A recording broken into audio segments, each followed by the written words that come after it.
ഏട്ടൻ എന്നെ എന്ത് ചെയ്താലും എനിക്കൊന്നും തോന്നില്ല. അത് ഞാൻ അപ്പൊ തന്നെ മറക്കും. ഇനി അടിച്ചാലും ഇടിച്ചാലും ലോകത്തുള്ള എല്ലാ ചീത്തകളും ഒന്നിച്ച് വിളിച്ചാലും ഞാൻ അങ്ങനെ കാണും. പക്ഷെ അച്ചുവേട്ടത്തെ ഇത്രയും വഴക്ക് പറഞ്ഞത് ഒട്ടും ശരിയായില്ല.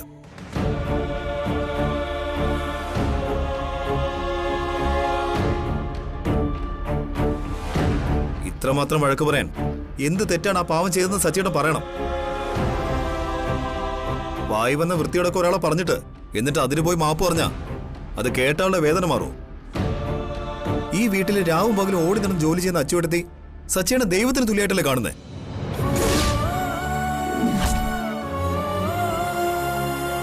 സ്നേഹത്തെയും ബന്ധത്തെയും തിരിച്ചറിയാൻ സച്ചിന് കഴിയുന്നില്ലേ? ഇപ്പോഴും സച്ചിയേട്ടൻ എനിക്കെന്ത് തോന്നുന്ന ആശങ്കയിലാണല്ലേ? ഞാൻ അങ്ങനെയല്ല ചിന്തിക്കുന്നത്. എനിക്കെന്റെ അമ്മയെ ചീത്ത പറഞ്ഞ പോലെ വേദനിച്ചത്.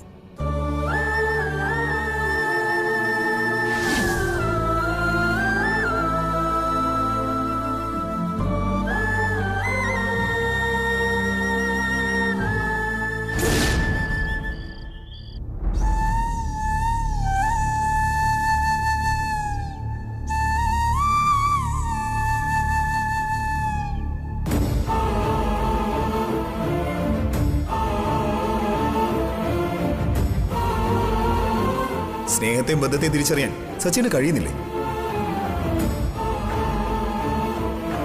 ഈ വീട്ടിൽ രാവും പകലും ഓടി നടന്ന് ജോലി ചെയ്യുന്ന അച്ചുവേട്ടത്തി സച്ചിയേട്ടൻ ദൈവത്തിന് തുല്യമായിട്ടല്ലേ കാണുന്നത്?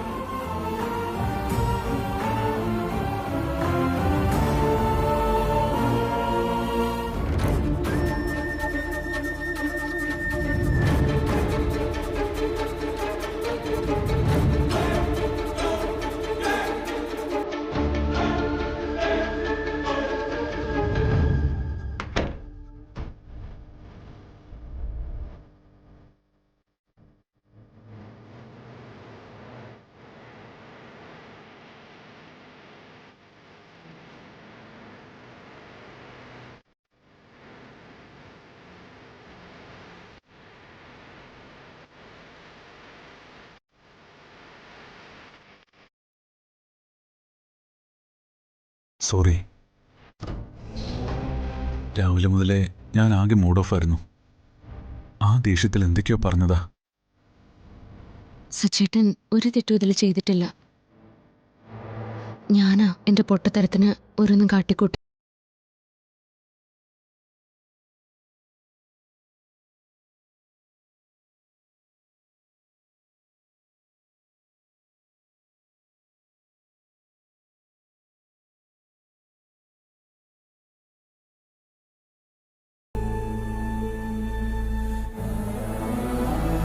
ഞാനൊരു സാധാരണ മനുഷ്യനാ. എല്ലാം മനസ്സിൽ തോന്നുന്ന പോലെ പുറത്ത് കാണിക്കാൻ എനിക്കറിയും. അത് ദേഷ്യമാണെങ്കിലും സങ്കടമാണെങ്കിലും സന്തോഷമാണെങ്കിലും കരച്ചിലാണെങ്കിൽ പോലും മനസ്സിൽ ഒളിപ്പിച്ചു വെച്ച് പുറമെ നാട്യം കാണിക്കാൻ എനിക്കറിയില്ല.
ഉയർന്നു ചിന്തിക്കാൻ എനിക്ക് കഴിയാതെ പോയി. അത്രമാത്രം ഞാൻ തന്നെ വഴക്ക് പറഞ്ഞിട്ട് പോലും ഒരക്ഷരം തനിക്ക് തിരിച്ചു പറയാൻ തോന്നിയില്ലല്ലോ. ഞാൻ എന്താ സച്ചേട്ടനെ തിരിച്ചു പറയേണ്ടത്? സച്ചേട്ടൻ ഒരാൾക്ക് കൊടുക്കാൻ പവിത്രമായി വാങ്ങി വെച്ചിരുന്ന സാധനങ്ങൾ ഒരു വാക്ക് പോലും ചോദിക്കാതെ ഞാനെടുത്ത് ഉപയോഗിച്ച വേറെ ആരെങ്കിലും ആയിരുന്നെങ്കിൽ എന്റെ മുഖത്തടിക്കില്ലായിരുന്നോ? സച്ചേട്ടൻ അത്രയൊന്നും ചെയ്തില്ലല്ലോ. ഞാൻ ആ മുറി കയറിയതേ തെറ്റാ. അതും പോരാഞ്ഞ് എല്ലാം അരിച്ചു പെറുക്കി നോക്കുകയും ചെയ്തു. അപ്പോ സച്ചേട്ടന്റെ വഴക്കിന് ഞാൻ അർഹയാ.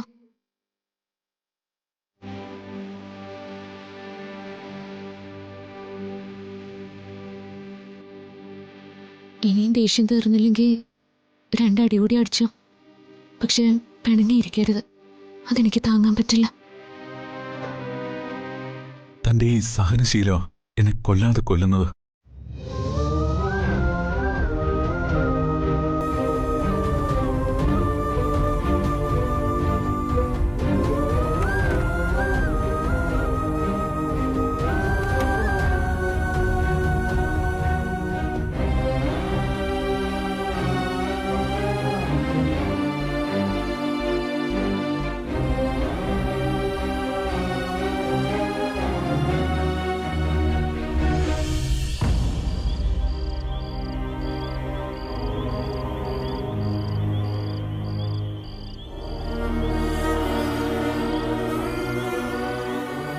അച്ഛനിതുവരെ ഉറങ്ങിയില്ലേ?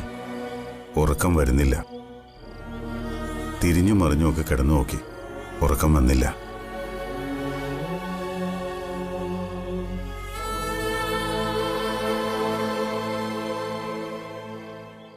അച്ഛൻ മരുന്നൊക്കെ കഴിച്ചില്ലേ? കഴിച്ചു. മരുന്നുകൾ മാത്രം പോരാ സച്ചി. നന്നായി ഉറങ്ങുന്നതിന് മനസ്സും ശരീരവും ഒരുപോലെ പ്രവർത്തിക്കണം. മരുന്നുകൊണ്ട് ശരീരത്തെ ചിലപ്പോൾ നിയന്ത്രിക്കാൻ കഴിഞ്ഞെന്ന് വരും, പക്ഷേ മനസ്സിനത് പോരാ. മനസ്സ് എന്തെങ്കിലും കാര്യം കൊണ്ട് അലോസരപ്പെട്ടിട്ടുണ്ടെങ്കിൽ പിന്നെ ഉറങ്ങാൻ കഴിയില്ല. അത് മനസ്സിനകത്ത് കിടന്ന് വല്ലാതെ ശല്യപ്പെടുത്തും.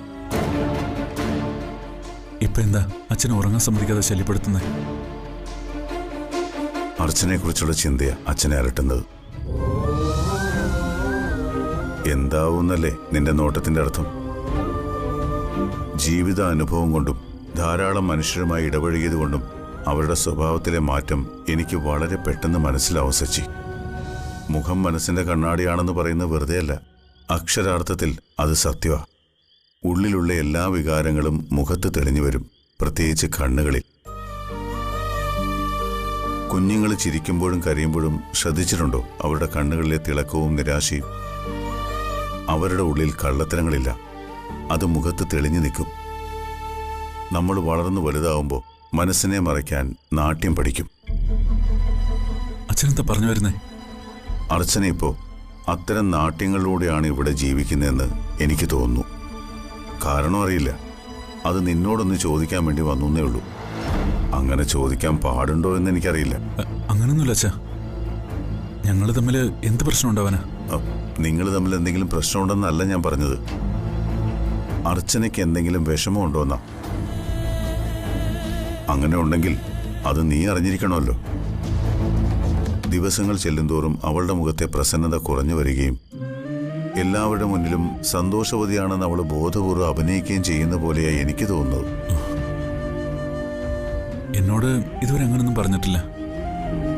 അച്ഛൻ പറയുന്ന പോലെ അവൾ അഭിനയിക്കുകയാണെന്ന് എനിക്ക് തോന്നിയിട്ടുമില്ല. അത് നല്ലൊരു അഭിനേതാവിന്റെ കഴിവാണ് മോനെ.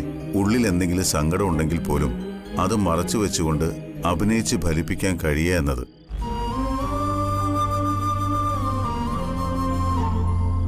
അർച്ചനയ്ക്ക് എന്നോട് എന്തും പറയാനുള്ള സ്വാതന്ത്ര്യം ഞാൻ കൊടുത്തിട്ടുണ്ട്.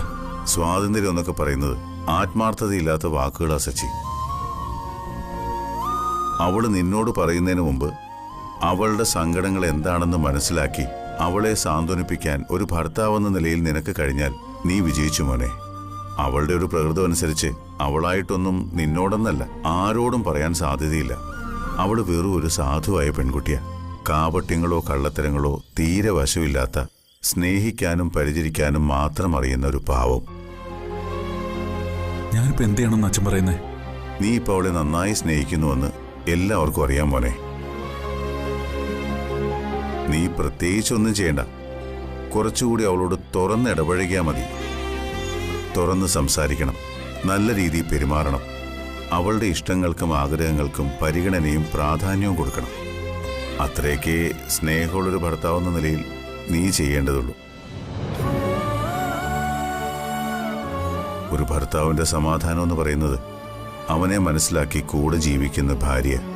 ആ അർത്ഥത്തിൽ നീ മഹാഭാഗ്യവാനാ. തിരിച്ചു നീയും അവൾക്കൊരു വലിയ തണൽമരമായി നിന്നാ മാത്രം മതി. ഒരു വാക്കുകൊണ്ട് പോലും ശബ്ദമുയർത്തി അധിക്ഷേപിക്കാതിരുന്നാ മതി. സോറി അച്ഛാ, പലപ്പോഴും ഞാൻ എന്നെ മറന്ന് പെരുമാറിപ്പോയിട്ടുണ്ട്.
ഞാൻ പിന്നെയും പിന്നെയും തൻ്റെ മുന്നിൽ തോൽക്കുക അർച്ചന.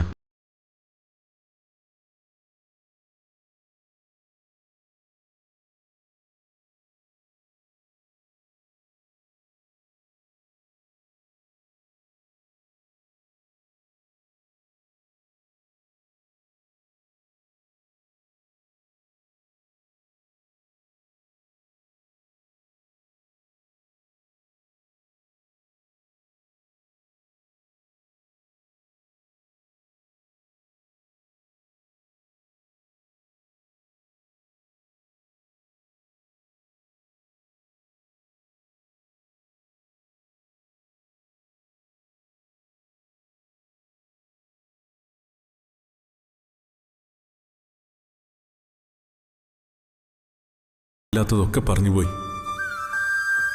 Sorry sorry.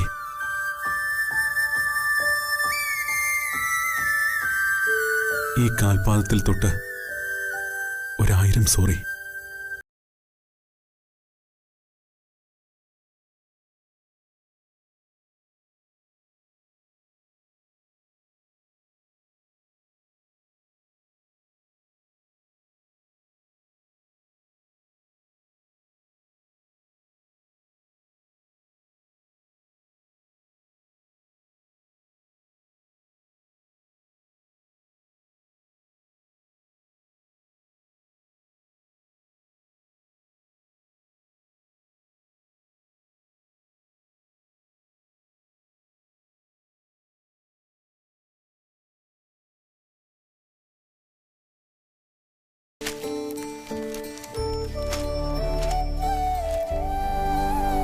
അച്ഛൻ കഴിച്ചായിരുന്നോ? ആ, കഴിച്ചു മോനെ.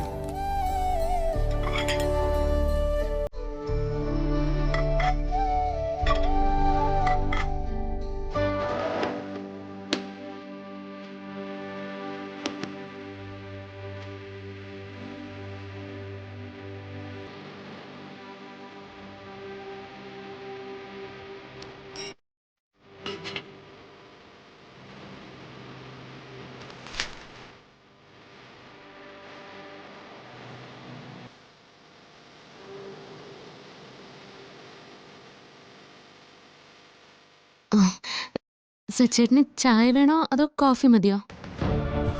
എന്താ ഇന്നൊരു സ്പെഷ്യൽ ചോദ്യം, ചായ വേണോ അതോ കോഫി വേണോന്ന്? ഇടയ്ക്ക് സച്ചേട്ടൻ അങ്ങനെ ചോദിക്കുമല്ലോ, അതുകൊണ്ടാ ഇന്ന് എന്താ വേണ്ടതെന്ന് ചോദിച്ചേ. അങ്ങനെയാണെങ്കിൽ ഇന്ന് എന്തായാലും നന്നായിരിക്കുമെന്ന് താൻ തന്നെ തീരുമാനിച്ചോ?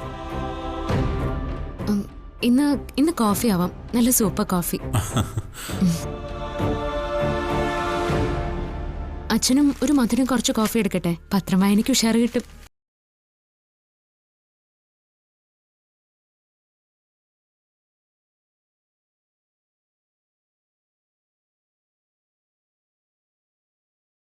കഴിച്ചോന്ന് നീ ചോദിച്ചില്ലല്ലോ.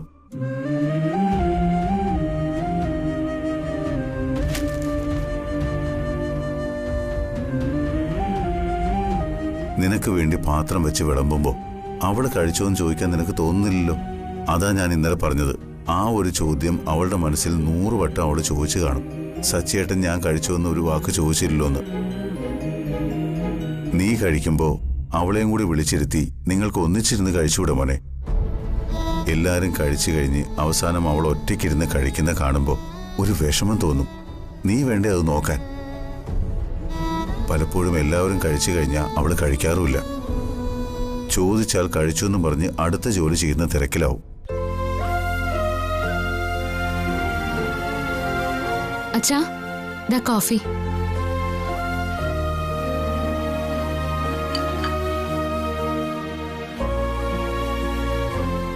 മോള് ബ്രേക്ക്ഫാസ്റ്റ് കഴിച്ചായിരുന്നോ?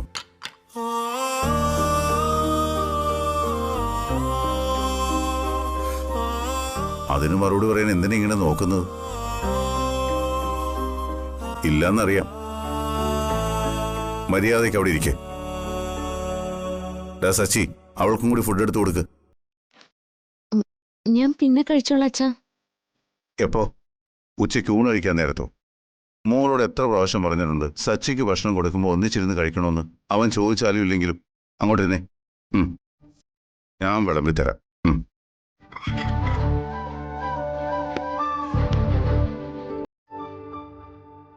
അയ്യോ മതി അച്ഛാ. അതുകൂടി കഴിക്കച്ചു. വേണ്ടാഞ്ഞിട്ടാ സച്ചേട്ടാ, അത്രയൊന്നും കഴിക്കാനുള്ള വിശപ്പില്ല. വിശപ്പൊക്കെ കഴിച്ചു തുടങ്ങുമ്പോ വന്നോളും. അച്ഛാ, അതുകൂടി വെച്ചു കൊടുക്ക്. ആ കറിയും കിടക്കും.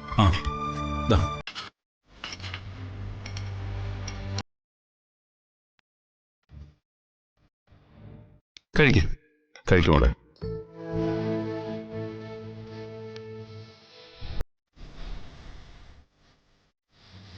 സച്ചേട്ടാ, കോഫി.